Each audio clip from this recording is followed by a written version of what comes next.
Hey there, welcome to LSAT Demon Daily. I'm Nathan Fox. That's Ben Olson. We're the founders of LSATdemon.com and our weekly podcast, Thinking LSAT. We've got an email here from Gab. Gab writes, "Hi, I really want to be able to start law school in the fall of 2026. I don't necessarily have schools picked out, but want to get my LSAT score as high as possible. I took a diagnostic and got a 152, which I think means there's a lot of room for improvement. Have I given myself enough time to study, take practice tests, take official tests, and still get applications in early? I also want to work full time, so I'm able to commit about 10 to 12 hours a week to studying. Is starting in January or February too late?"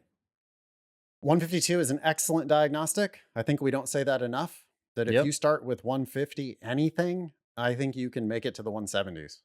Yep. I don't know how long it'll take you to get to the 170s, but I think you can make it to the 170s if you start in the 150 anythings. And the reason Yeah. why I think that is because I've seen people in the 140s make it to the 170s, and I've even seen people in the 130s make it to the 170s. So starting at 152 is like, oh wow, okay. So you definitely have the horsepower. You're good enough at reading that you're going to be able to read the test, see how it makes sense, pick correct answers, avoid wrong answers. I don't think you're going to have much problem. How long is it going to take you? I have no way of knowing that. 10 to 12 hours a week, pretty good. I don't think you really need more than 10 to 12 hours a week. If you're consistently giving me 1 to 2 high quality hours every day, I feel like I know you're going to be making forward progress. So if you started now, you say January/February, well, it's time. By the time you hear this, it'll be February. So let's get going. I would not pick any particular test date. I think that's really important that you just do your prep. Do practice tests, do timed sections a lot, do a full test every once in a while, once a month, couple a month maybe. And when your practice test scores start to approach the 170s, then that's probably time to apply or time to sign up for the official LSAT. Yeah. Oh, I agree with that 100%. The deadline for signing up for the April LSAT is Thursday, February 27th. Sounds like a stretch for Gab. That said, depending on Gab's like budgetary situation, sometimes people like to just sign up for the test to give themselves the option to take the test. Because how many attempts is she really going to have before applying?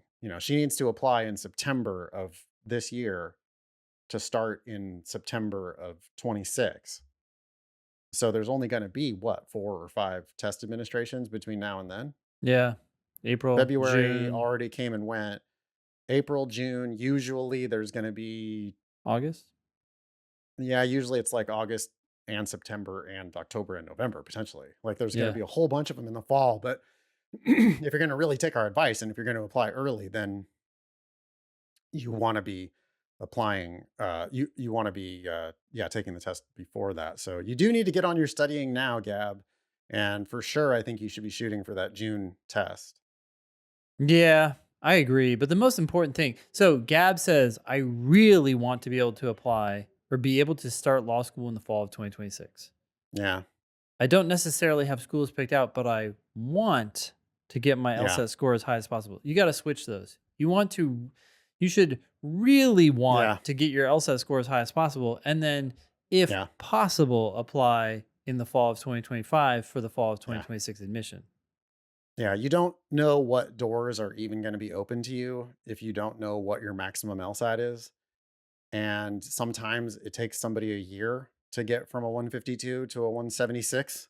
Yeah, but a 176, right? It's A all the difference. 176 is just that wrecking ball that it's like, oh, holy shit. I never thought I was going to apply to Columbia, or I never thought I was going to apply to Berkeley or Stanford or whatever. It's like, whoa, all of a sudden, because you were able to achieve this high LSAT, now all of a sudden these doors open to you. So yeah, don't be like so set on the idea that you have to start law school in the fall of 26. You Hmm. definitely don't.